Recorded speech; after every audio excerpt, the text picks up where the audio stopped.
Y como cada martes saludamos al doctor Pablo Hueve para recorrer junto a él todo lo que tiene que ver con la realidad internacional. Bueno, vamos a estar dentro de un ratito, creo que ahí lo tenemos. A ver si podemos saludar a Pablo Hueve. Pablo, muy buenas tardes, ¿cómo le va? Bueno, vamos a chequear el sonido, no lo estamos recibiendo. Ya vamos a mejorar los términos de la comunicación, por supuesto, para analizar y desarrollar los principales títulos del mundo. Un foco puesto en lo que tiene que ver con la política, pero también el análisis que toca de cerca a Argentina por la primera década del Papa Francisco. Pablo, a ver si lo podemos escuchar. Muy buenas tardes, ¿cómo le va? ¿Qué tal, Marina? Pablo, buenas tardes. ¿Me escuchan ahí? Sí, ahora lo recibimos perfecto. Bienvenido, Pablo. Bueno, con una agenda variada como cada martes, la idea es poder recorrer los títulos internacionales. Si le parece, empezamos por Estados Unidos, que está haciendo noticia desde el fin de semana por esta crisis en los bancos. ¿Qué significa? ¿Qué impacto puede tener? Es grave, Marina. Es mucho más grave de lo que se está diciendo y las consecuencias se empiezan a ver. ¿Qué pasó? Se lo traducimos a la teleaudiencia. El miércoles de la semana pasada, el banco, el Silicon Valley Bank, que es un banco, como su nombre lo indica, que surgió a partir de inversionistas de empresas, startups, empresas vinculadas a computación, celulares, etcétera, y que tenían a su cargo el pago de sueldos muy altos y de inclusive acciones de muchas de estas empresas. ¿Cuál es la cuestión?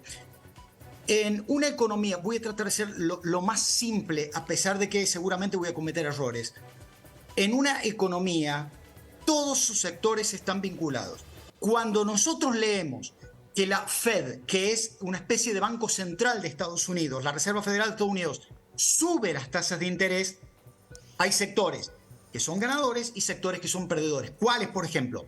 Este banco, Marina, había comprado muchas acciones que tienen rendimiento fijo. Es decir, cuando usted compra una acción y automáticamente le cambian las reglas de juego, usted puede perder dinero porque usted tiene una ganancia a futuro, pero esa ganancia a futuro tiene que estar sostenida por quienes financiaron esa compra. ¿Quiénes son? Los ahorristas. Y cuando los ahorristas empezaron a ver que este banco había hecho fuertes inversiones en bonos de renta fija y que el gobierno de los Estados Unidos está subiendo la tasa de interés para bajar la inflación, empezó un retiro paulatino de fondos.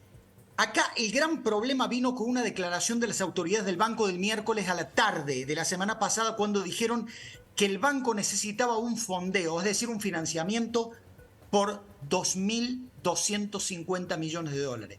Bueno, Marina, si a usted, el banco donde tiene su cuentita, su ahorro, le dice que está yendo a pérdida, usted va a salir corriendo el jueves a sacar el dinero. Bueno, en 6 horas, el día jueves de la semana pasada, se retiraron 42.000 millones de dólares. Esto obligó a que el Estado norteamericano, a través precisamente de la Fed, de la Reserva Federal, interviniera al banco y le prohibiera funcionar el día viernes. Por lo tanto, entre sábado y domingo, la Fed, la Reserva Federal, hizo una especie de remate, pero nadie quiso comprar. ¿Qué pasó? El señor que veíamos hace un rato aquí a mi costado, el presidente de Estados Unidos, garantizó que ningún ahorrista iba a perder su dinero, pero automáticamente dijo otra frase. Me hace acordar a alguien que por estas pampas dijo que quien depositó dólares recibiría dólares. Particularmente dijo que los ahorristas norteamericanos, que los pagadores de impuestos norteamericanos, los ciudadanos norteamericanos, no iban a ver que su dinero se iba en una pérdida bancaria. Mire, Marina, sostener los ahorros de la gente en un banco en quiebra, si no hay un apoyo económico del Estado norteamericano, es prácticamente imposible. Bueno, ¿cuál es la salida? El equivalente a un fondo de emergencia que existe en Estados Unidos luego de 2008, cuando estallaron el escándalo de las hipotecas, va a pagar ahorros hasta $250.000.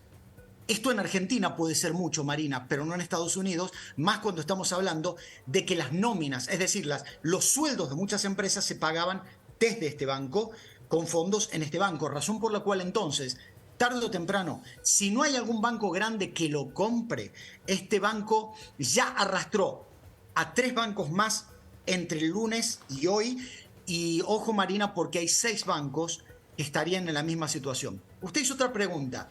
¿Cómo podía esto impactar en el mundo? Bueno, esto ya se vio en Londres. El HSBC, uno de los bancos más grandes de Europa, compró la sucursal de Gran Bretaña, pero cuando compró esta sucursal, ¿sabe cuánto pagó por esa sucursal? No. 1 libra esterlina. 1 libra esterlina. Esto fue visto por la comunidad como que estamos comprando una máquina fundida. Por lo tanto, la gente empieza a retirar sus fondos de los depósitos por miedo a lo que se llama un contagio. Esto ha hecho caer las bolsas en varios países de Europa y ha hecho generar un temor de que tengamos una nueva crisis, como la crisis del 2008. Aparentemente hoy, a última hora, estamos viendo que hay alguna mejora en la confianza porque los bonos, por ejemplo, de los países del tercer mundo empezaron a subir. No le quepa duda, Marina, y lamento dar esta frase, pero los principales países que iban a ser perjudicados éramos los emergentes, que estamos endeudados, pero que además necesitamos inversiones. Esto nos iba a obligar ¿a qué? A subir tasas de interés, y cuando usted sube tasas de interés, necesita fondeo para poder pagar luego esas tasas de interés. Un anciano tío mío, que fue en su momento presidente de un banco y ministro de Economía, me decía, cuando un banco ofrece tasas de interés inusualmente altas, saca la plata y desconfía, porque eso significa que ese banco está a la vuelta de la quiebra. Bien, vamos a ir con otro tema totalmente distinto, es internacional, pero nos toca más que de cerca. Estamos hablando de los 10 años de Jorge Bergoglio frente al Vaticano, a la Iglesia Católica como Papa Francisco, con esa impronta jesuítica, franciscana, con toda la expectativa que generó respecto de reformas profundas que ha avanzado, pero que los sectores más progresistas le dicen, bueno, falta una vuelta de tuerca, los ortodoxos están enojados con él, y le quiero consultar, Pablo, ¿cómo ve, cuál es su análisis respecto de estos 10 años del Papa Francisco? Bien, Marina. En primer lugar, es un Papa que asumió en un contexto muy complicado. La imagen que veíamos recién, me estoy refiriendo a el ya fallecido Papa que había abdicado, Benedicto XVI. Le recuerdo a usted y a nuestra teleaudiencia que llegó al papado gracias a los votos de Bergoglio.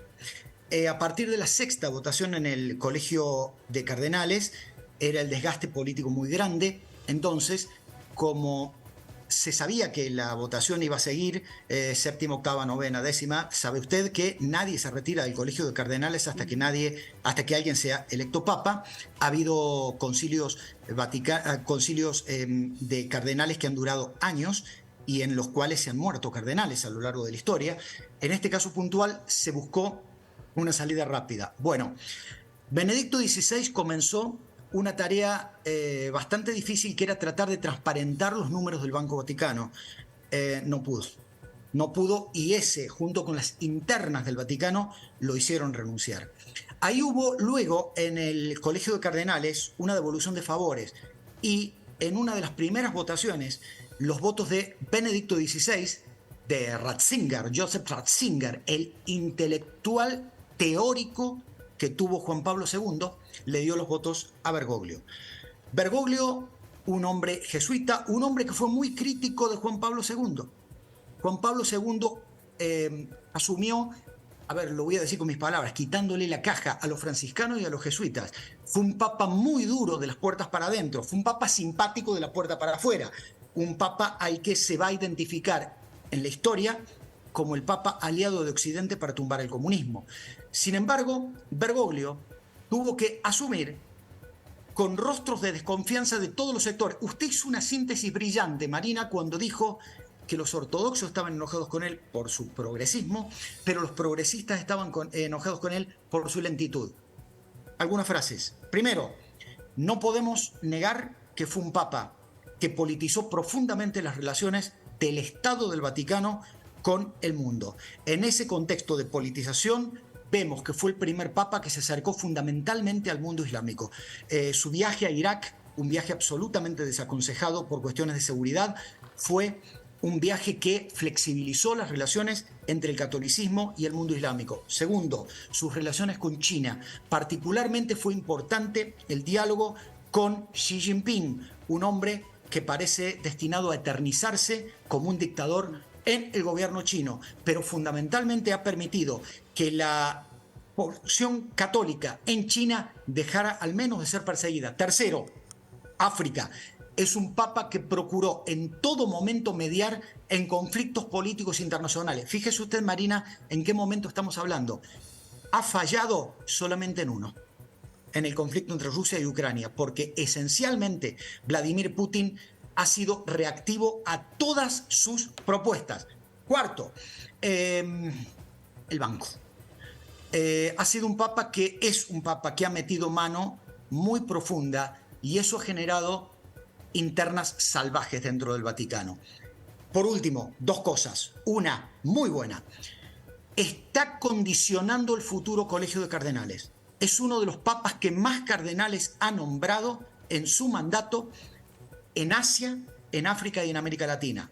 Marina, el Estado del Vaticano es una monarquía electiva, único caso en el mundo, porque el Estado Vaticano, tenemos la Iglesia Católica por un lado, pero la Iglesia Católica es a su vez cabeza de un Estado que tiene 1,5 kilómetros, pero donde hay alguien que funge como un rey y es el Papa. El Papa es electo por el Colegio de Cardenales. Yo recomiendo la lectura del Código Canónico y se van a sorprender por el sistema político que tiene el Vaticano y la elección. Bueno, el próximo Colegio de Cardenales, cuando Francisco o fallezca o abdique, va a estar no hegemonizado por la Iglesia Romana, que era la que estuvo hegemonizándolo hasta ahora. Esto podemos decir que en nombre del tercer mundo uno tiene que agradecer una nueva cara que se le puede dar a la Iglesia. Vamos a un aspecto negativo, Marina.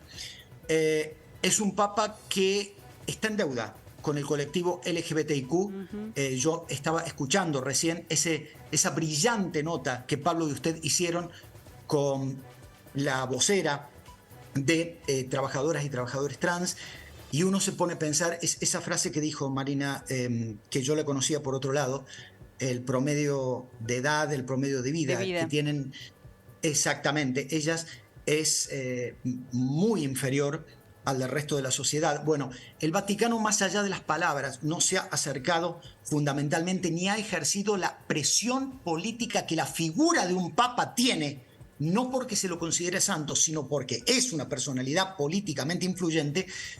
Y además, cuando alguien decía que este era un papa feminista, me permito decir que no lo es.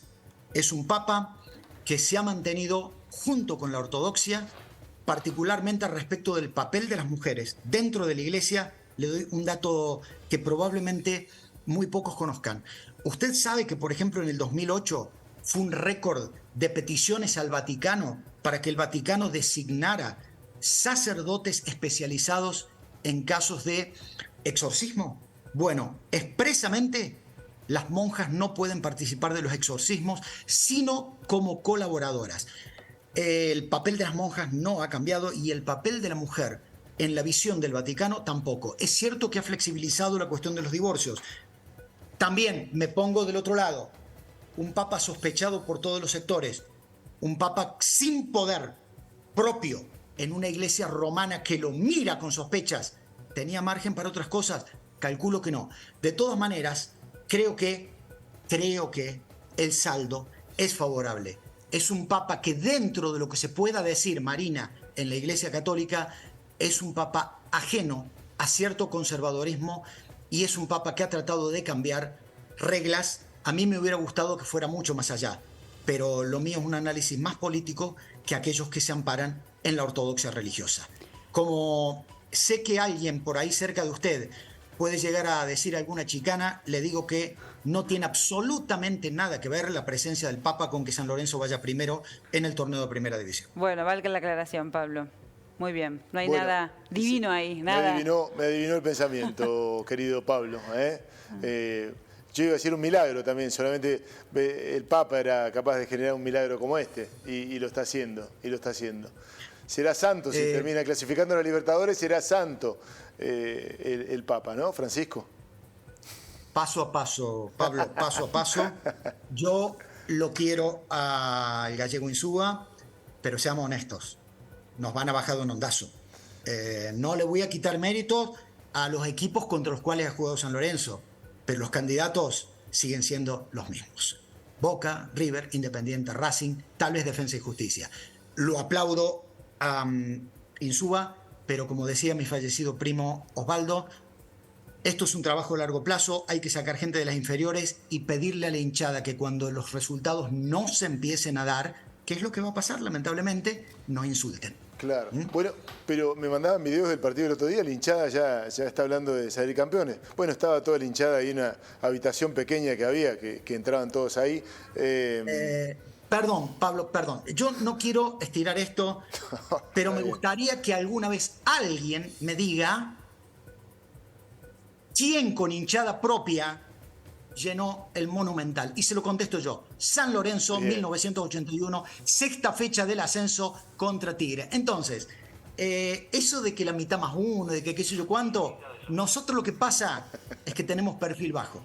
Algunos no, pero la mayoría tenemos perfil bajo. Bueno, pero que la admiración que tengo por vos impide que te diga las cosas que me están diciendo de supermercados y de otras historias relacionadas con San Lorenzo. Gracias, Pablo. Un abrazo. Ese supermercado fue. Quiero saludarlas y saludarlos y simplemente recordar dos cosas. Se cumple un nuevo aniversario esta semana de cuando la entonces presidenta María Estela Martínez accedió a que Ricardo Balbín utilizara los medios de comunicación para transmitir sus propuestas. Yo le pido a ustedes y le pido a nuestra teleaudiencia que el día 23 de marzo, por favor, busquen en YouTube el discurso del entonces líder del PI, Oscar Allende. 23 de marzo de 1976 a la hora 22. Y escuchen las cosas que dijo Oscar Allende, ni que hubiera tenido la bola de cristal. Hace varias décadas estábamos bailando en la cubierta del Titanic. Gracias, Pablo. Muchísimas gracias, Pablo. Hasta el martes que viene. A ustedes.